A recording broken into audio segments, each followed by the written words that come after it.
Fala Geek, aqui quem fala é Felipe e hoje vamos falar da HQ DCKO Luta de Cavaleiros, edição número 1. E se você gosta desse tipo de conteúdo e puder apoiar o canal se inscrevendo e dando like no vídeo, saiba que vai ajudar muito nesse trabalho. E para ter acesso antecipado aos vídeos da semana e participar das escolhas das HQs, você pode se tornar membro geek do canal. Em mais uma noite em Gotham, Batman avança movido pelo peso do dever, lembrando a si mesmo que foi para isso que treinou. Mesmo quando o corpo envelhecido ameaça falhar e seus ossos protestam sob a sinfonia das sirenes, a velha canção de ninar da cidade. Enquanto corre contra o tempo, a tensão cresce ao ouvir que o Professor Pig e o Circus of Strange sequestraram um ônibus escolar inteiro, transformando crianças inocentes em plateia para seu espetáculo doentio. Ele se lança no vazio, exigindo de si cada fragmento de força restante para chegar antes do pior, determinado a salvar os reféns e derrubar Pig e seus monstros. Mas a verdade amarga o alcança no instante em que pousa. Ele já está atrasado. Diante do caos em chama, Batman sente o peso da culpa ao perceber que deveria ter previsto aquilo, porque seus filhos já estavam lá, transformando o pior cenário possível em uma operação coordenada para salvar vidas. A lembrança amarga surge de que houve um tempo em que enfrentava Gotham sozinho, mas esse tempo ficou para trás. Agora, sua família patrulha a cidade ao seu lado, e ao vê-los agir com aquela mistura de ferocidade, coragem e determinação, ele reconhece fragmentos de si mesmo em cada um deles. Batman observa seus filhos em ação, cada um refletindo uma parte dele que cresceu além do que jamais imaginou. Dick surgindo como um líder que um dia temeu que o substituísse, mas que construiu um caminho próprio, e o provoca dizendo que só venceram porque ele os treinou bem demais. Jason avançando como um rebelde marcado pela sobrevivência, despejando sua fúria contra Pig, enquanto pergunta quando aquele monstro vai aprender. Tim sempre calculado, investigando cada detalhe para garantir que não existam surpresas. E Damian, antes um assassino em formação, agora protegendo uma criança assustada e garantindo que ela esteja segura. De repente, um chamado para enfrentar Mister Freeze interrompe a noite, e todos partem correndo, gritando se Batman vai acompanhá-los. E uma dúvida amarga invade seu silêncio enquanto os vê voar à frente, confiantes e ferozes. Se eles estão aqui, será que Gotham ainda precisa dele? No caos absurdo da primeira rodada do torneio, Bruce foi atingido. Superman corre até ele, chamando seu nome, enquanto o sangue escorre e Bruce força a voz para pedir que Clark se lembre do que ele disse. Superman precisa dar o seu melhor. Diante da fileira de figuras imóveis, o silêncio se rompe vibrando no peito daquela versão do herói. Cada estalo ecoa mais forte, mais rápido, até que a pressão invisível que sustentava aquela imagem perfeita simplesmente cede, estourando em uma explosão de luz e estilhaços. Quando a explosão de luz se dissipa, Batman percebe que o plano funcionou. O dispositivo de Apocalipse que ele havia escondido na armadura trouxe sua consciência de volta, como um seguro secreto para o caso de ficar preso naquele torneio por tempo demais. O mundo diante dele pulsa com cores e sons que não reconhece, e a conclusão amarga surge de imediato. Essa não é a Gotham que ele deixou para trás, é uma versão distorcida, moldada por alguém que decidiu vencer a qualquer custo. Ele respira fundo, aciona o comunicador e anuncia ao vigia que está de volta à cidade, enquanto aperta o pulso e pergunta a si mesmo se o Senhor Incrível está ouvindo. Quando Batman tenta entender onde exatamente foi parar, uma tropa de jovens se lança contra ele, com gritos de guerra, chamando-o de Bat que caiu e proclamando a si mesmo como os verdadeiros, uma linhagem de Robins que ele jamais treinou. A palavra Robbins ecoa como uma distorção cruel, porque nenhum daqueles rostos, nenhuma postura, nenhum tom de voz pertence à família que criou. Confuso, ele repete o título estranho que lhe jogam, mas não tem tempo para buscar respostas. Enquanto esquiva das lâminas e ouve o Robin 52 avisar pelo comunicador que há uma visão ilegal de um Batman, ele percebe que aqueles jovens são habilidosos, mas não foram moldados por suas mãos. Ainda assim, o padrão de ataque, a velocidade e a teatralidade denunciam exatamente quem deve ter treinado a nova geração.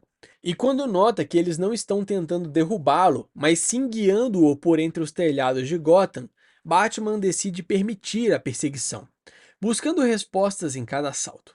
Ele sabe cada caminho daquela cidade, mas algo naquele trajeto está errado, deslocado, como se estivesse andando por uma sombra familiar que não encaixa.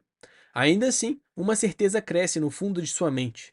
Sua suspeita sobre quem transformou esses Robins em arma está se provando verdadeira. Quando o verdadeiro responsável surge das sombras, Batman reconhece a voz antes mesmo do golpe. Dick o acusa com fúria contida, dizendo que o avisou que o seu retorno significaria guerra. Surpreso por ser lembrado, Bruce tenta agarrar alguma lógica. Pergunta há quanto tempo derrotaram Darkseid, quem venceu o torneio, tentando entender como aquele mundo se torceu tanto. Mas a resposta vem com um ataque direto. Darkseid? Torneio? Dick exige que ele pare com aquilo. Grita que Bruce sabe exatamente o que fez. A revelação atinge Batman como um golpe. Dick afirma que ele próprio se jogou num poço de Lázaro, numa tentativa desesperada de driblar o corpo falhando. Rejeitou todos que tentaram ajudá-lo e mergulhou na loucura. E Bruce tenta negar, dizendo que estava em um torneio para derrotar Darkseid e salvar o mundo, apenas para ouvir o grito de que isso tudo existe só na cabeça dele, efeito do mesmo veneno que arruinou Ra's, Talia, Jason e até Selina. Confuso ao ouvir o nome dela, ele é derrubado e amarrado, enquanto Dick promete mostrar o que é real. Dick exibe a Bat-Torre como um monumento ao mundo que reconstruiu na ausência de Bruce, explicando que, depois de superar o próprio trauma, decidiu oferecer ao resto do planeta aquilo que aprendeu com ele, a chance de ser um Robin.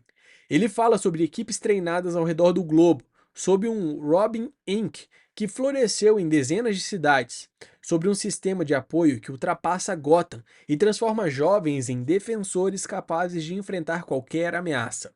Usando as lições que recebeu do próprio Batman, ele expandiu o ideal até que o símbolo deixasse de ser um fardo solitário e se tornasse uma força global. E enquanto Dick afirma que o mundo está mais seguro do que nunca, Bruce sente a inquietação crescer.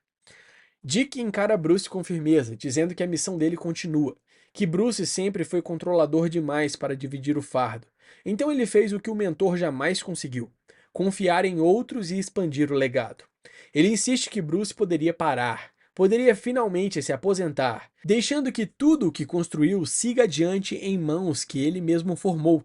Mas ao ouvir isso, o Cavaleiro das Trevas só consegue sussurrar que aquilo não é Dick. E o jovem rebate perguntando se Bruce ao menos reconhece quem é agora.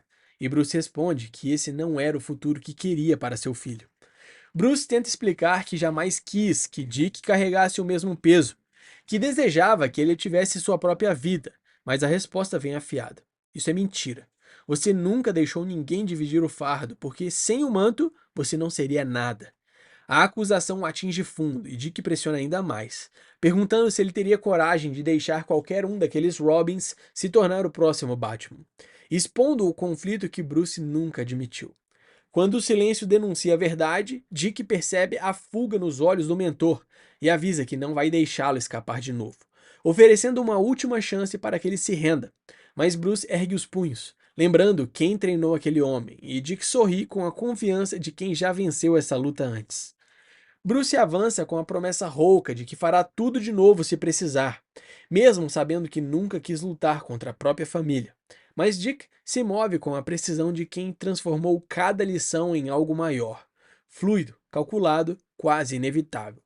Enquanto o mais velho tenta acompanhar, lembrando que sempre focou em velocidade e força para vencer, percebe que do outro lado está alguém que domina o movimento como arte, cuja memória muscular transforma cada golpe em algo natural.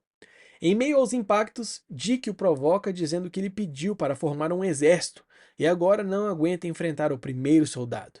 Enquanto Bruce sente que cada tentativa de conter o jovem é frustrada pela agilidade brutal do pupilo, quando Dick o acerta com violência, exige que ele admita o que vem negando. O combate se torna brutal quando Bruce ruge que é um Batman melhor, mas Dick devolve com a mesma força dizendo que supera o mentor, porque confia nas pessoas, porque não lidera pelo medo. E essa verdade faz Bruce hesitar, segurando-se para não machucar o filho. Ele o alerta que é o fim, que não vai deixá-lo fugir outra vez. e quando derruba no chão com frieza, solta a sentença que corta mais fundo do que qualquer golpe. Você não é mais o Batman. Enquanto a chuva cai pesada, Bruce admite para si mesmo que talvez Dick esteja certo, que seu tempo acabou e ele foi cego demais para enxergar que chegou a vez do garoto assumir o manto. Encharcado pela chuva e pela dúvida, Bruce sente o barulho insistente da caixa materna vibrar na armadura e enfim percebe que o sinal vindo de Apocalipse revela a verdade distorcida à sua frente.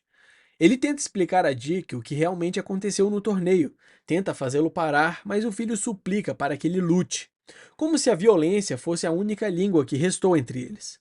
Cada golpe vem carregado de mágoa, e Dick pergunta se Bruce ainda não percebeu o dano que causou, acusando-o de ter enlouquecido muito antes do poço de Lázaro, de ter sido consumido pelo medo de ser substituído. Mas Bruce devolve a ferida. Se ele é mesmo o Batman desse mundo, então onde estão Jason, Tim e Damian? Onde estão os irmãos que Dick jura defender? A resposta que Dick não conseguia dar surge como um trovão quando ele aponta para as sombras e diz que Jason, Tim e Damian não estão ali porque Bruce os matou. E as palavras pesam como uma sentença impossível, reverberando enquanto as imagens distorcidas dos garotos se impõem sobre a chuva. A acusação o paralisa por um instante, não pela força do golpe, mas pela crueldade da mentira. E antes que possa reagir, Dick o agarra pelas costas, rugindo que a próxima batalha será Batman contra Batman até a morte. Essa foi uma pincelada da história da HQ DCKO Luta de Cavaleiros, edição número 1. Eu espero que você tenha gostado, não esquece de deixar o seu like e se inscrever no canal para acompanhar de perto mais histórias como essa. Valeu!